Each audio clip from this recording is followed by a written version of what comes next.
अस्सलाम वालेकुम दोस्तों। आज का टॉपिक बहुत ख़ास है क्योंकि हम बात करेंगे उन 5 चीज़ों के बारे में जो अगर आपकी ज़िंदगी में हैं तो समझ जाइए ये चीज़ें सिर्फ दुनिया में नहीं बल्कि आखिरत में आपको जन्नत तक ले जाएंगी। हर मुसलमान की ज़िंदगी का मकसद सिर्फ दुनियावी सुकून पाना नहीं बल्कि अल्लाह की रहमत और जन्नत को पाना भी है। तो आज हम समझते हैं कि ऐसी कौन सी 5 चीज़ें हैं जो हमें जन्नत के करीब ले जाएंगी। पहली चीज़ है ईमान और अल्लाह की तस्बीह। जब आप अपने दिल में ईमान को मजबूत करते हैं और हर काम में अल्लाह की तस्बीह को अपनाते हैं तो ये चीज़ आपको सिर्फ दुनियावी सुकून नहीं देती बल्कि आखिरत में आपको जन्नत की तरफ भी ले जाती है। ईमान ना सिर्फ अपनी रूह की सफाई करता है बल्कि हमें हर मुश्किल वक्त में सब्र और हिम्मत भी देता है।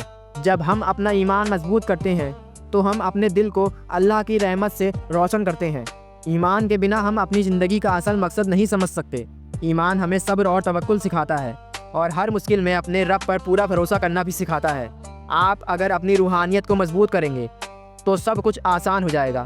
अल्लाह की तस्बीह हर वक्त आपके साथ रहेगी और आपको आपका रास्ता दिखाएगी। दूसरी चीज़ है सलाह यानी नमाज। सलाह एक फ़र्ज इबादत है जो हर मुसलमान पर ईमान को मजबूती से बढ़ाता है। नमाज हर दिन का एक ज़रूरी हिस्सा है जो हमारे दिल को अल्लाह के साथ कनेक्ट करता है। जब आप नमाज पढ़ते हैं तो ना सिर्फ आप अपने रब से बात कर रहे होते हैं बल्कि अपने दिल को सफाई और रूहानियत भी दे रहे होते हैं। नमाज एक ऐसा रास्ता है जो हर मुसलमान को अल्लाह के करीब ले जाता है। नमाज एक वक्त है जब हम अपने दिल को अल्लाह के सामने रखते हैं और अपने गुनाहों की माफ़ी मांगते हैं। अगर आप अपने दिन की शुरुआत नमाज से करते हैं तो आप अपने हर दिन को एक रूहानी सफ़र बना लेते हैं।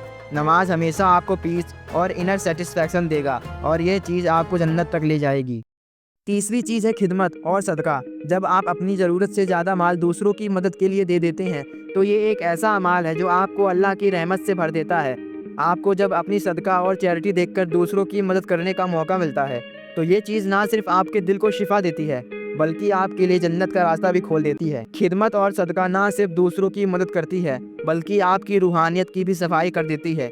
जब हम अपनी ज़िंदगी में खिदमत और सदका को अपनाते हैं तो हम अपने दिल को अल्लाह के लिए सफाई और शुक्र से भर देते हैं। सदका वो चीज़ है जो दूसरों को जन्नत के रास्ते दिखाती है और अल्लाह के लिए की गई हर खिदमत हमें उसकी रहमत के ज़रिए अपनी ज़िंदगी में सुकून देती है। चौथी चीज़ है दुआ और तौबा। जब आप अपने गुनाहों की माफ़ी मांगते हैं और अल्लाह से दुआ करते हैं तो आप अपने दिल को प्योरीफाई कर रहे होते हैं। दुआ और तौबा रूहानी सफाई और अल्लाह की रहमत का ज़रिया है। जब हम अपने गुनाहों का इजहार करते हैं तो अल्लाह अपने सबब से हमें जन्नत के रास्ते पर डाल देता है। दुआ एक ऐसा ज़रिया है जिससे हम अपनी रूहानियत को स्ट्रेंथन करते हैं।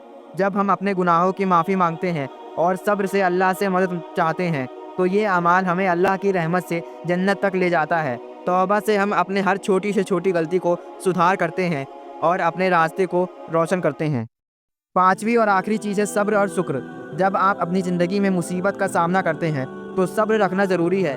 अल्लाह के फ़ैसलों पर शुक्र करना, चाहे मुसीबत हो या खुशी, ये आपके दिल को जन्नत का रास्ता दिखाती है। जब हम अपनी ज़िंदगी के हर पहलू में सब्र और शुक्र रखते हैं तो अल्लाह हमारे दिल को सुकून देता है।